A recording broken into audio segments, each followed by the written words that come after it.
Inna lillahi wa inna ilaihi raji'un. Inna lillahi wa inna ilaihi raji'un. Wani mummunan hatsarin jirgi ya faru wanda ya yi sanadiyar mutuwar mutane da dama, wanda har ya haɗa da wasu sanannu a arewacin Najeriya, inda suka kasance manya-manya ne a cikin masana'antar fina-finai ta Kannywood. Babu shakka faruwar wannan lamari ya matuƙar tayar da mutane hankali. Ku dai ku ci gaba da bibiyan mu domin jin yadda abin ya wakana. Masu sauraron mu Assalamu alaikum, barkanmu da wannan lokaci, barkanmu da jimirin sake kasancewa da ku a cikin wannan tasha ta mai ɗimbin albarka wato Katabi News TV.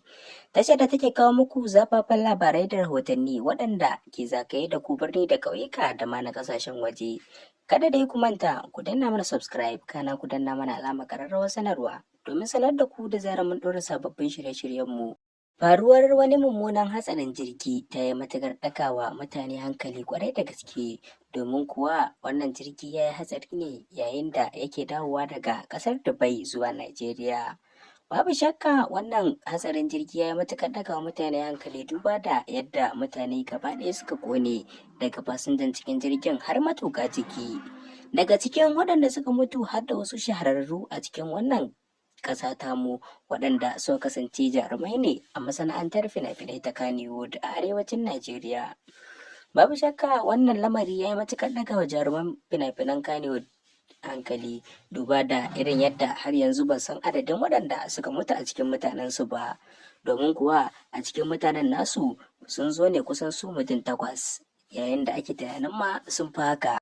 Daga cikin waɗanda suka hau wannan jirgi wanda ya hatsari akwai sarkin waka Naziru M. Ahmad, akwai Fatima Mai Zogale wadda mawaki Rarara ya wake ta, sannan kuma akwai su Momi Gombe da Maryam Yahaya da dai wasu jaruman da har yanzu ba a kasa gane suwaye ba. Babu shakka wannan lamari ya yi matuƙar ɗaga wa masana'antar fina-finai ta Kannywood hankali duba da irin yadda a kwanakin nan take ta rasa jarumanta, wanda har ta kai ga tana ta jimanta abin sai gashi kuma hatsarin jirgi ya afku wanda ya ɗibi kusan mutane 8 yayin da ake ta cece kuce a kai. Babu shakka wannan labari shine karaɗe kafafen sada zumunta kamar irin su Twitter, Instagram, TikTok. Mutane suna ta tofa albarkacin bakin su yayin da wasu ke cewa sakaci ne na shugabannin jirgin saman. A dai duk abin da ake ciki ku ci gaba da bibiyan mu a wannan tasha tamu mai suna Katabi News TV domin jin cikakken labarin nan gaba. Masu sauraron mu kada dai ku sha'afa, wannan na zuwa muku ne daga tashar ku mai farin jini wato Katabi News TV. Kada ku manta ku danna mana subscribe, kana ku danna mana alamar ƙararrawar sanarwa domin sanar da ku da zarar mun ɗora sababbin shirye-shiryen mu. Mun gode da ziyartar wannan tasha ta mai ɗimbin albarka. Ku ci gaba da bibiyan mu domin jin wasu zafafan labaran.